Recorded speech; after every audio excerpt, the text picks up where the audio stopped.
and welcome to the world of computer programming. Throughout this course, we'll be learning about coding through a website called Scratch. We're going to be making video games, animations, and much more as we work through each aspect of Scratch. Now, without further ado, let's get started. First, we need to actually get to Scratch, and to do that we need to open up an internet browser and go to www.scratch.mit.edu. Next, we need to press the Start Creating button. This takes us to Scratch's Workspace, which is where we will do all of the coding. On the left side of the screen are the categories for each different aspect of programming. We will be taking a closer look at each of these in their own video, but for now I'm going to open the Motion tab by clicking on this blue circle.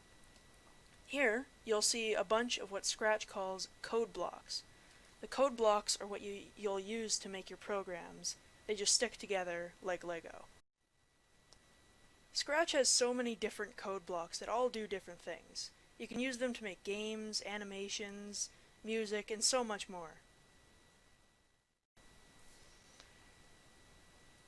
Next, let's take a look at the right-hand side of the screen. Here, you'll find the game window and the sprite and background controls.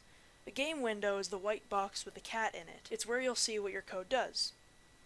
The cat inside of the game window is called a sprite, which are the characters that you control in your games or move around in your animations. Think of the sprites as actors in a movie, except instead of a movie, it's your program. Scratch has a big selection of different sprites to use, so you don't just have to use the cat. In order to select a new sprite, we need to hover over this blue button and click on that icon that says Choose a Sprite. This brings you to the Sprite menu, where you can pick whatever sprite you want. I want an octopus, so I'm going to type octopus in the search bar at the top here. Now to select the sprite you want, just click on it and it appears in the game window.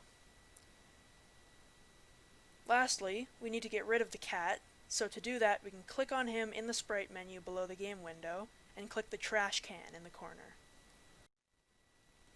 Being able to change the sprite is cool and all, but it still looks so boring just sitting there on a white background.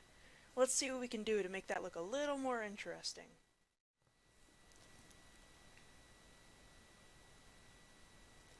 In order to select a new background, we need to go to the background menu and hover over this blue button with a painting on it, and select Choose a Backdrop.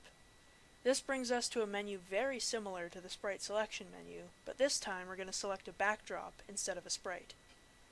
I'm going to search for underwater because I want an underwater background for my octopus, but you can feel free to pick whatever background you want.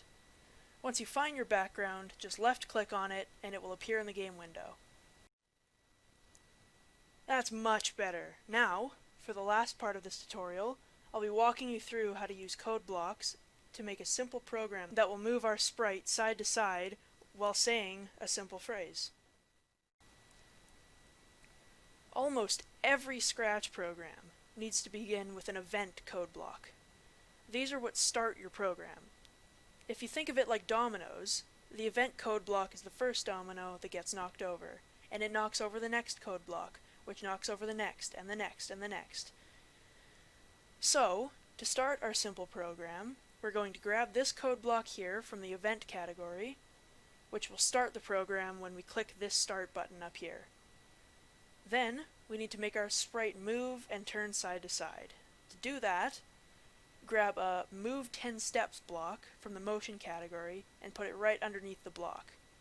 When you click the green flag, you'll see that this only makes your sprite move once. We want it to move all the time.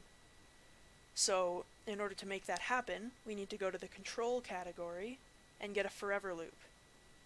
This loop does exactly what you would think it does. It loops whatever code blocks are inside of it, forever. Just place it right under the event block and it should look like this, with the blue block inside of the loop. If we start the program by clicking the flag, you'll see the sprite moves to the edge and just stops at the edge of the screen. That's not what we want, so we're going to go back to Motion and get the block that says If on Edge, Bounce, and slide that right under the Move 10 Steps block inside the loop. Now, the sprite will be bouncing off the edges of the screen and moving left to right. The one problem here is that it's flipping upside down, which we don't want. So we need to get another motion block. This time we're looking for the one that says Set Rotation Style. Grab that one and place it right there. Great! Now the sprite is moving from side to side. Now for the final part, we want our sprite to say a phrase while it's moving around.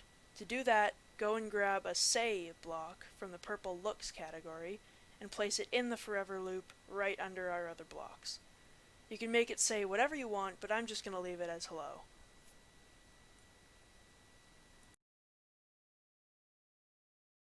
Now if we click the green flag, you'll see our octopus is bouncing across the screen, going all around, saying hello.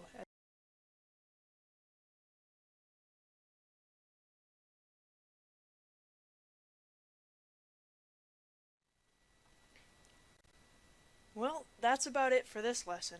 Hopefully now you have a basic understanding of code blocks, sprites, and backgrounds. Next time, we're going to be taking a closer look at the control category and making some simple programs using its blocks. Thanks for watching, and I'll see you next time.